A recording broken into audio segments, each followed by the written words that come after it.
The Nissan Skyline sedan, as we know it, is, well, it's going away soon, but it's going out with a bang with the Nismo with a little sprinkling of GTR dust on it. Let's get into it.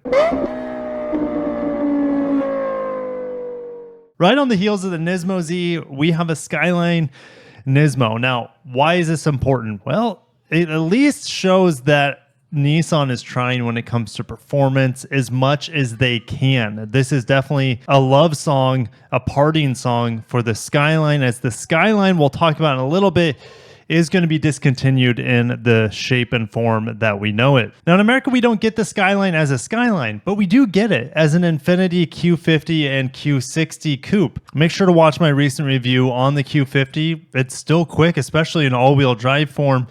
0 to 60, I got around 5 seconds. That thing launches really hard. And the only thing I remember kind of weird about it is that it didn't track very well straight. It was just any sort of lean in the road. It really wanted to dive in to it. And I kind of got that sort of feeling with the QX50 that I just reviewed, that I took my parents into the airport today. And something impressive about the QX50 is that it was very well insulated, going like 90 miles an hour. I had no idea it was going that quick, and I looked down because it's so well insulated from the sound. There's no wind coming in, and it just rides really smooth. So anyways, watch my review on the QX50. And let's get into the Skyline and the Skyline Nismo. The production of Skyline Nismo, the pinnacle of the Skyline GT marquee, is limited to 1,000 units, and the launch will take place in early September. Only 100 Skyline Nismo limited trim, so just 10% of those Nismos will be the Skyline, and it will be built with a launch date planned for next summer. So that sounds like it's going out with a bang by the end of 2024, as it will be transformed into something else. Make sure to stay tuned after we go over the Nismo Skyline. I love that it has the GT badge on here. It's a throwback since the second generation S5 Skyline. It's baking in that GT-ness with aerodynamic and chassis technologies that leverage Nismo's unique racing technology. So this engine on the Nismo has been tuned by the same engineers that created the GT500 racing class engine. So we have a maximum output of 420 PS, which is like 414 horsepower, and maximum torque has been increased from 475 newton meters to 550. 550 newton meters is a little over 405 pound-feet of torque. Like the Z Nismo, we have a Sport Plus mode, which makes the transmission shift even quicker, and this engine is allowed to rev at higher RPMs compared to the standard tuned one. The tires all the way around are boosted by width by 20 millimeters. We also have Nismo NK 19-inch aluminum wheels. No surprise, we have a specially tuned transmission and stabilizers that reduce roll when turning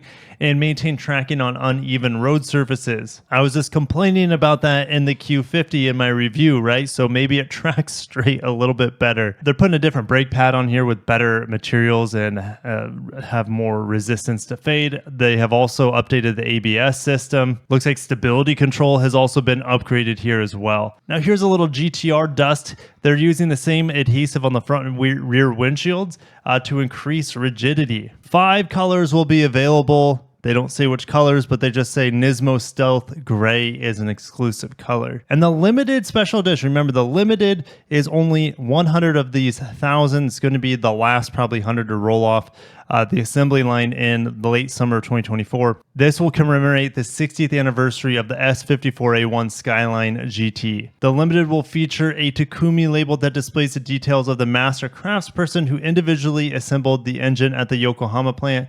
That's similar to what they do to the GTR as well. All right, so I got the colors here: white pearl, Nismo Stealth Gray, and dark metal gray for the last 100 units of the limited Nismo. We have prices here, so let's just break it down. About $55,000 after conversion is where it starts, and topping out around $66,000. Okay, so with the Skyline going out with a bang, it is entering possibly a complete transformation with this vehicle, an EV with the bones of the Aria underneath of it, but pushed much further, much more horsepower. I mean, the Aria with the E-Force motors, the dual motor all-wheel drive model with nearly 400 horsepower. It's quick enough as it is, but it looks like the Skyline could be coming back in 2025, I think they should have a Skyline sedan and a Skyline SUV. No need to just make it just an SUV because they need to have a sedan. We know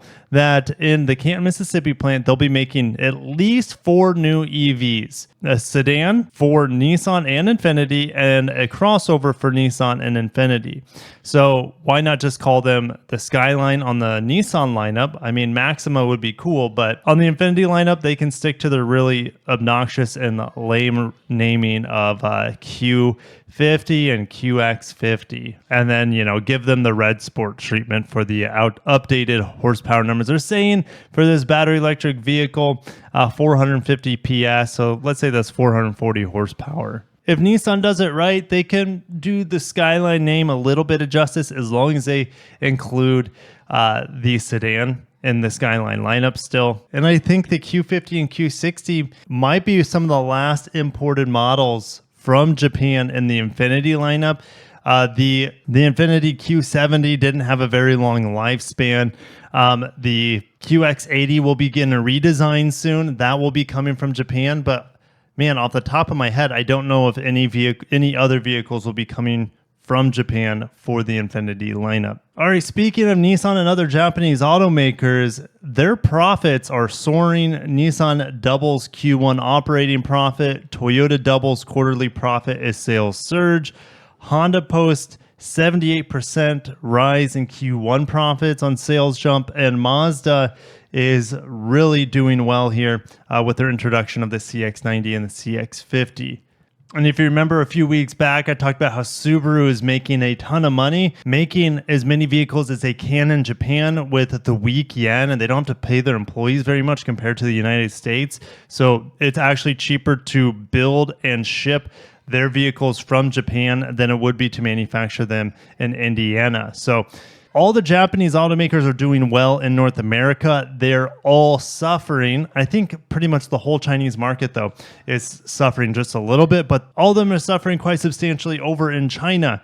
And the bleeding, I don't know if it's going to stop anytime soon. Mitsubishi's actually stopped production there, and Nissan has been forced to export their vehicles since they're not selling in China, exporting them for other markets. So it's looking interesting over in China for the Japanese automakers, and the entire automotive industry in China is actually down so far this year.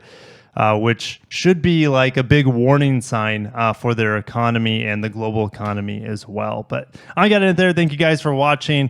Smash the like button for the Nissan Skyline. It's going out with internal combustion bang. I think we can count on that. I don't think we'll see another internal combustion Skyline after 2024 or an internal combustion Q50 or Q60 for that matter after next year, as Nissan needs to bring out more electric vehicles. But thank you for watching. Subscribe for more. I'll catch you in the next one. Peace out.